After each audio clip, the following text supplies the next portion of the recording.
वो शख्स नहीं शख्सियत था, वो रहा नहीं रहनुमा था।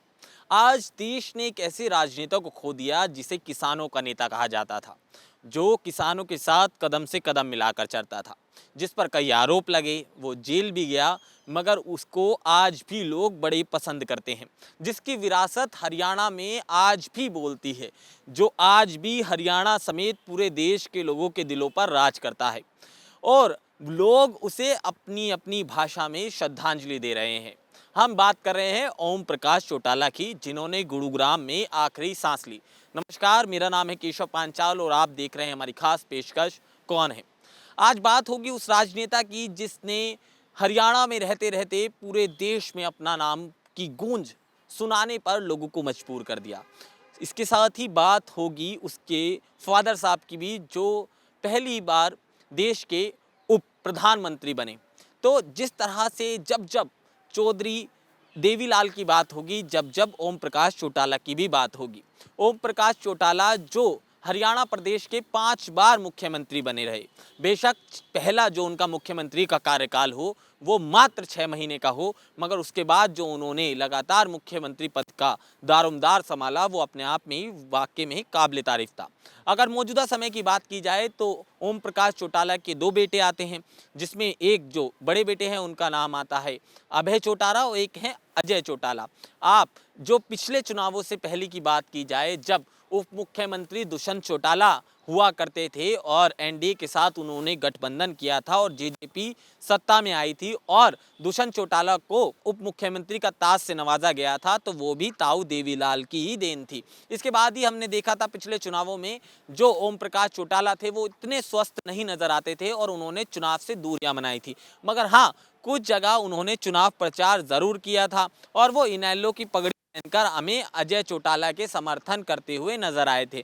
अब ऐसे में आज उन्होंने अंतिम सांस ली है। इसके बाद देश के प्रधानमंत्री समेत जो सूबे के उप मुख्यमंत्री हैं और नायब सैनी की बात करें तो वो अपने अपने शब्दों में उन्हें श्रद्धांजलि दे रहे हैं। अगर उनकी बात करें, अभय चौटाला की बात करेंगे आप या फिर अजय चौटाला की बात करेंगे, तो अजय चौटाला की जो वाइफ हैं उनका नाम है नैना चौटाला। नैना चौटाला भी विधानसभा पहुंची थी और ये पूरा परिवार राजनीति में सक्रिय नजर आता है। गुड़गांव में इनकी एक तूती बोलती थी, इससे पहले ही चौटालाओं का नाम पूरी तरह से हरियाणा में गूंजता था। इनके परिवार के मुखिया ताऊ देवीलाल जो देश के उप प्रधानमंत्री भी रहे थे। अब एक बार उनके राजनीतिक करियर पर हम एक बार नजर डाल लेते हैं। तो 1 जनवरी 1935 का वो समय था, आप कह लीजिए आज़ादी से नेट 12 साल पहले की ये बात है, जब चौटाला सिरसा में पैदा हुए थे। वो 5 बार मुख्यमंत्री की शपथ ले चुके हैं। वहीं पहली बार की बात की जाए तो 2 दिसंबर 1979 का वो टाइम था जब उन्होंने पहली बार मुख्यमंत्री पद की शपथ ली और 22 मई 1990 तक वो मुख्यमंत्री रहे। इसके बाद उन्होंने जब दूसरी बार जो मुख्यमंत्री बने थे वो 22 जुलाई 1990 का टाइम था और जब बनारसी दास गुप्ता को उन्होंने हटाया था। इसके बाद उन्होंने भी ज़्यादा वक्त नहीं गुजारा और उन्हें भी इस्तीफा देना पड़ा था। और इसके बाद तीसरी बार की बात करते हैं तो 22 अप्रैल 1991 की वो तारीख थी जब उन्होंने मुख्यमंत्री पदभार संभाला था। लेकिन वो 2 हफ्ते बाद राष्ट्रपति शासन लग गया था, जिसके बाद उन्हें पद छोड़ना पड़ा।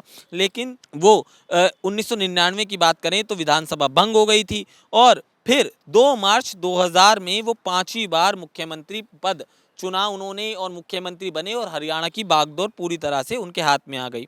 अब बात करते हैं इनेलो की। आखिरकार इनेलो पार्टी का गठन कैसे हुआ, आपको बता दें 1993 की बात है जब चौटाला नरवाना उपचुनाव जीतते हैं और 1996 की बात करें तो हरियाणा लोक दल जो राष्ट्रीय पार्टी वो बनाते हैं, उस पार्टी का नाम रखते हैं राष्ट्रीय लोक दल।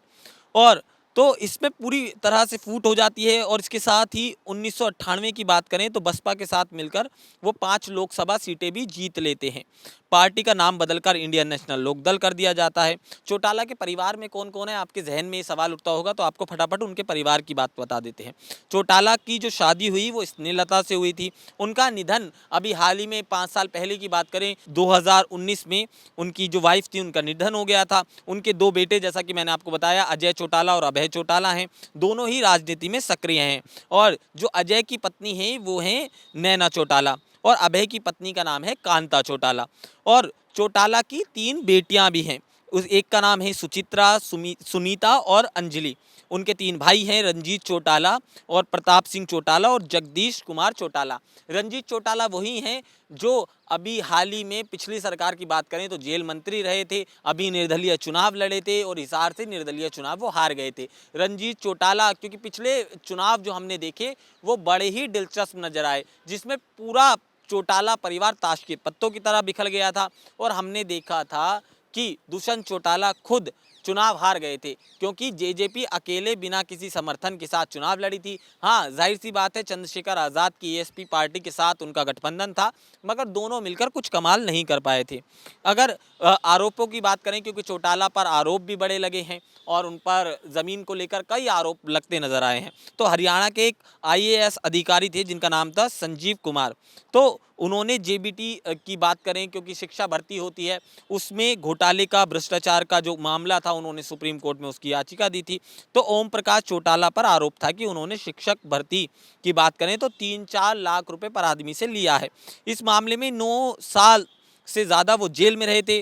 कोरोना काल जैसे ही आया तो उनकी सेहत लगातार बिगड़ने लग गई। आपको बता दें, अजय चौटाला की बात करें तो अजय चौटाला भी मामले में जेल काट चुके हैं, और जब दुष्यंत चौटाला उप मुख्यमंत्री का पदभार संभालते नजर आए थे और उन्होंने बीजेपी के साथ गठबंधन करा था, तब जाकर अजय चौटाला हमें जेल से बाहर आते नजर आए थे। अब ये कहानी शुरू कैसे होती है कि बड़ा दिलचस्प है कि जो ओम प्रकाश चौटाला हैं, राजनीति में इतना बड़ा नाम, इतना दिग्गज नाम, ये शुरुआत आखिर हुई कहाँ से? तो ओम प्रकाश चौटाला की बात करें तो इनके राजनीतिक जीवन में बड़े उतार चढ़ाव देखने को मिले हैं। कई बार ये मुख्यमंत्री बने, उसके बाद भी इन्होंने कई मुश्किलों का सामना किया।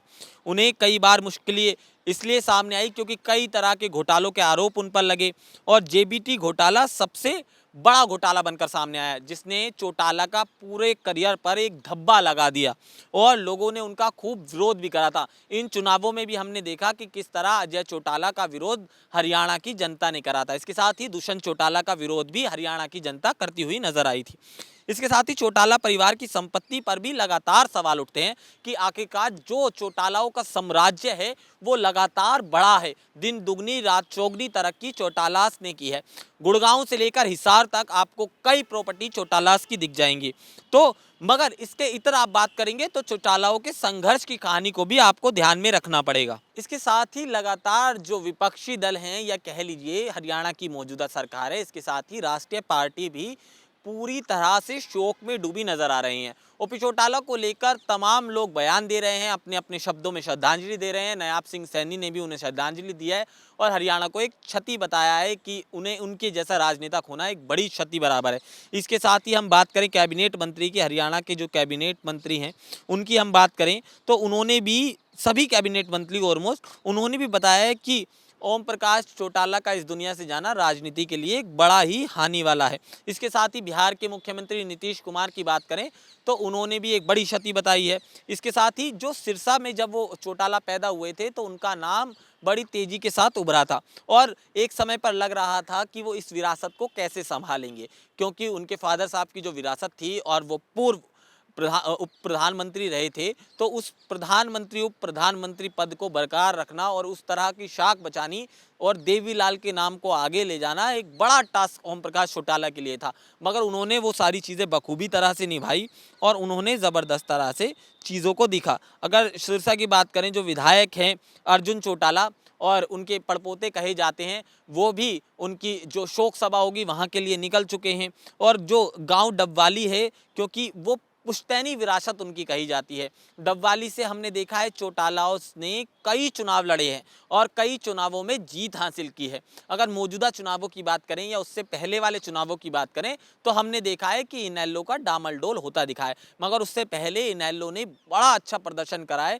जब हमने देखा था कि अभय चौटाला खुद मुख्यमंत्री पद पर विराजमान हुए थे। इसके साथ ही दुष्यंत चौटाला को भी उप मुख्यमंत्री पद मिला था, जिसके बाद दोनों परिवारों में एक कह लीजिए तड़ेड़ आई थी और दोनों एक दूसरे के आमने सामने आ गए थे। इसके साथ ही एक बड़े परिवार जो इस पर पूरी तरह से शोक व्यक्त कर रहा है वो है हुड्डा का परिवार।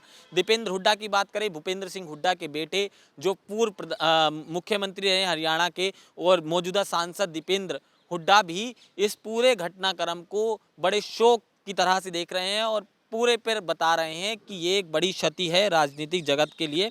आपको बता दें गुड़गांव का वो मेदांता अस्पताल था जहां पर उन्होंने अंतिम सांस ली थी। आपको बता दें 12 बजे का वो वक्त था जब उन्होंने अंतिम सांस ली। 11:30 बजे उन्हें हॉस्पिटल लेकर जाया गया था और उनकी जो उम्र थी वो काफ़ी ज़्यादा एजिड थी। तो अब बात करते हैं कि आखिरकार अंतिम संस्कार जो कल 3 बजे उनके गांव में होगा और तमाम बड़े राजनेता हमें इस बार शामिल होते नजर आएंगे। आपको ये पूरा प्रोग्राम कैसा लगा हमें कमेंट सेक्शन में ज़रूर बताइएगा। नमस्कार।